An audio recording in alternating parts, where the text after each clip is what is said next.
Alexandre Dubé. Soucieux du moindre détail, il scrute tous les dossiers.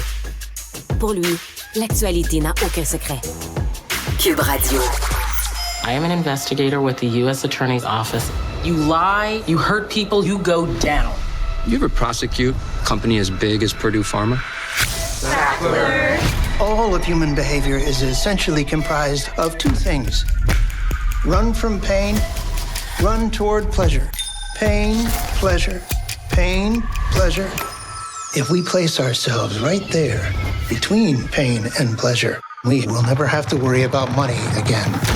Cybèle Olivier, journaliste à la recherche ici à Cube Radio. Salut Cybèle. Salut Alex. Ce qu'on vient d'entendre, c'est quoi? C'est un extrait de cette série qui s'appelle Painkiller. Oui, c'est ça. Donc, c'est une série épeurante, Alex, une série basée sur la vie réelle, surtout. Okay. Peut-être que tu te rappelles du documentaire, en fait, de la série Dope Sick qui était sur Disney+, qui est sortie en 2021, qui avait fait beaucoup parler. Maintenant, c'est au tour de Netflix de plonger dans la crise des opioïdes avec, comme tu l'as dit, la série Painkiller. C'est l'histoire de vendeurs de drogue en veston-cravate, Alex, qui ont rendu des centaines de milliers d'Américains dépendants aux opioïdes. C'est l'histoire de l'Oxycontin. Donc, je vous présente la mini-série, mais surtout, je veux vous remettre à jour sur la vraie histoire de ce qui s'est vraiment passé. Donc, Painkiller, Dope Sick raconte l'histoire, mais romancée, donc, de la famille Sackler. Des milliardaires qui sont à la tête d'une compagnie qui s'appelle Purdue Pharma. Et ils ont menti sur les effets hyper dangereux de l'Oxycontin, un opioïde. Donc, c'est un médicament hyper addictif qui est censé apaiser toutes les douleurs physiques, un peu comme la morphine, mais son seul ingrédient actif, c'est l'oxycodone, qui est un cousin de l'héroïne. Oui, c'est pas rassurant, ça. Mais qui est 2 fois plus puissant que la morphine elle-même, qui, on connaît, est elle-même addictive parfois. Donc, c'est une mini-série que je vous invite à découvrir, 6 épisodes d'une 30aine de minutes. L'héroïne de Painkiller, elle est jouée par Uzo Aduba. Vous la connaissez peut-être de Orange is the New Black. C'est elle qui jouait Crazy Eyes. Okay. Donc, elle joue l'enquêtrice qui a tout sacrifié pour faire payer les méchants, justement, les méchants dirigeants de Purdue Pharma, qu'elle juge responsables, donc, de cette crise d'opioïdes-là qui débute aux États-Unis et qui affecte les Américains. Un personnage étrange, pas vraiment sympathique, mais en fait, c'est tout son témoignage lorsqu'elle rencontre d'autres enquêteurs qui travaillent sur le même projet qu'elle. Et c'est tout son témoignage, en fait, qui est le squelette de ce récit-là. Et Painkiller, l'émission, décrit en fait toute la campagne de marketing qui est dégueulasse, mais qui est efficace de la compagnie Purdue Pharma et qui a permis en fait aux consommateurs de la pilule à faire, rien de moins qu'un pacte avec le diable, Alex, en consommant cette pilule-là qui est censée leur faire du bien, mais finalement qui va les rendre complètement accros. Alors, c'est une fiction qui illustre la vraie campagne qu'a menée donc la compagnie pour forcer l'Oxycontin partout à travers les États-Unis. Donc, ils avaient un truc, ils envoyaient des femmes, des belles femmes avec leurs belles voitures rencontrer toutes sortes de médecins à travers la côte est américaine et non seulement les persuader de prescrire le médicament à peu près tout le monde, mais surtout d'augmenter la dose tranquillement. Puis on se dit, voyons, tu sais, comment les médecins ont pu embarquer là-dedans? Mais plusieurs d'entre eux ont fait de l'argent là-dessus aussi. Vous avez des avantages financiers de le faire. Ah, énormément. Puis c'est tout ce qu'on apprend là-dedans. Mais moi, je me suis plongée dans l'histoire, comme je le disais, puis on voit à quel point ça a été lucratif pour tout le monde. Dans la série, il faut savoir que la plupart des personnages sont inventés, mais ils représentent tous différents acteurs de la vraie crise. Donc, on voit des parents qui sont décédés, leurs enfants qui sont décédés parfois aussi, des gens à travers leur ascension vers l'addiction à cette drogue-là. Bref, il y en a un peu plein de ces personnages-là qui représentent, mais les vrais personnages, c'est la famille Sackler, la famille qui a bâti rien de moins que l'empire de la douleur aux États-Unis. Donc, je vous les présente un petit peu. C'est les frères Arthur, Mortimer et Raymond Sackler qui sont nés à Brooklyn, qui sont tous des médecins. Et un des personnages importants, c'est le fils de Raymond, qui, lui, va être vraiment là, le génie du mal derrière la mise en marché de l'Oxycontin.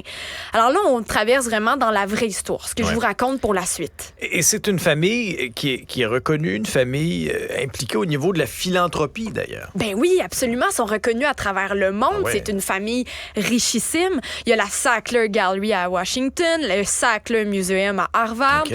l'aile Sackler au Louvre aussi. Il y a toutes sortes d'instituts universitaires, des ailes qui portent leur nom. Alors, ils sont partout.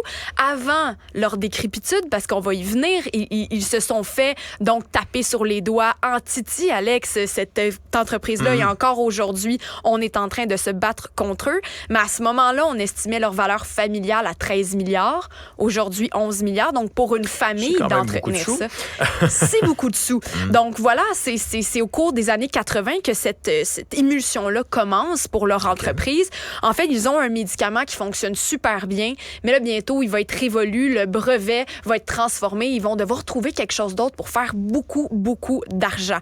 Alors, on doit créer une recette que tout le monde va pouvoir consommer, un genre de Tylenol prescrit, une pilule miracle, et on doit trouver comment le faire. Et donc, c'est là qu'ils créent un médicament à base d'oxycodone, un petit miracle, avec le slogan suivant: celui avec qui commencer et celui avec qui rester.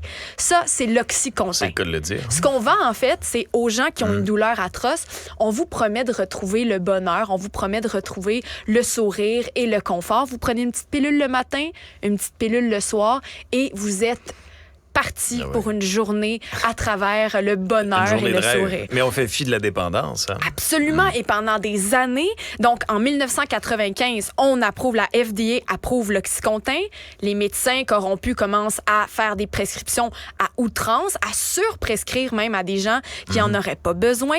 Et donc, pendant 15 ans, de 95 à 2010, l'Oxycontin fait des ravages et donc commence à transformer les gens, à les rendre dépendants aux opioïdes. Et c'est là qu'on commence à voir, en fait, les premières vagues de décès qui s'ensuivent à cette addiction-là, parce que c'est une addiction aux opioïdes qui se crée à ce moment-là. Et donc, les gens, s'ils ne peuvent pas s'en faire prescrire plus, ben, peuvent en trouver sur la rue, peuvent commencer à transformer les comprimés pour être de plus en plus dépendants, comme en faisant une petite poudre, en l'aspirant, les effets sont plus euphoriques. Et c'est là que les gens commencent à comprendre l'ampleur du problème. Et là, on le sait justement, comme je l'ai dit, on établit à ce moment-là, un peu après 2010, que l'Oxycontin et toute la crise des opioïdes, l'addiction à l'héroïne qui commence aux États-Unis, est directement liée à ça, au marché qui est foisonnant à ce moment-là aux États-Unis. Mais là, le mal est fait. Mais Purdue Pharma, eux, font du cash. Seulement avec l'Oxycontin, ils ont fait 30 milliards de revenus en une quinzaine d'années. C'est fou! Oui, c'est vrai que c'est fou. Puis il y a une question aussi, quand tu regardes le portrait de la situation que tu nous dresses, c'est comment ces gens-là ont pu agir impunément comme ça. Comment ils ont pu en vendre autant et qu'on les laisse faire. Bien, ça, c'est avec des amis un peu partout qui se placent. Bon, je l'ai dit un peu en début, il y a toute la campagne marketing qui a absolument bien fonctionné. Les médecins sont séduits. Il y a l'appât du gain qui est derrière ça. Mais en fait, ce qui manquait après la campagne marketing, en fait, juste au départ, pardon, c'était le go de la Federal and Drug Administration. Il fallait que ce soit homologué. Il fallait que ce soit homologué. Au début, ce ne l'était pas du tout. Parce qu'en fait, on refusait l'approbation parce que la compagnie n'avait pas mené d'études sur le degré de dépendance ou la tendance à l'abus. Tout ce qu'on disait, c'était les bienfaits. Et donc, ce qu'on promettait, je l'ai dit, c'est un soulagement en 12 heures. Mais il faut savoir qu'à ce moment-là, sur le marché des pilules, sur le marché des médicaments, ça n'existait pas un médicament comme ça qui donnait un soulagement aussi long. La morphine, par exemple, donne un soulagement beaucoup moins long. Donc, les gens, oui, veulent en prendre plus, mais avec ça, on vous dit, vous allez être bon, ça va bien aller. Ils faisaient des doses de 10 mg jusqu'à 80 mg, puis après ça, on pouvait sauter à 160 mg facilement. Donc, c'est facile d'aller voir notre médecin et dire, ça fonctionne pas, j'en veux plus régulièrement. Et là, qu'est-ce qui se passe? Addiction, c'est certain. Donc, ça a pris du temps quand même avant que la FDA approuve, mette son go, son feu vert à ça. Et là, coup de théâtre, ben elle dit oui. Personne n'a vraiment compris comment ça s'était passé à ce moment-là. Pourquoi tout d'un coup on accepte parce qu'on n'a pas les résultats cliniques nécessaires pour l'apprivoiser, en fait pour l'accepter, pardon. Et là, c'est le gars qui s'occupait de ça à la FDA, qui est un des personnages de l'émission, qui s'appelle Curtis Wright, qui est un docteur, qui lui qui est personnifié comme étant le gars incorruptible. Et là, finalement, il accepte, un peu comme ça, d'approuver donc le médicament, l'Oxycontin. Et qu'est-ce qui se passe? Ben, 2 ans plus tard, il se retrouve à travailler chez Purdue Pharma. Tiens.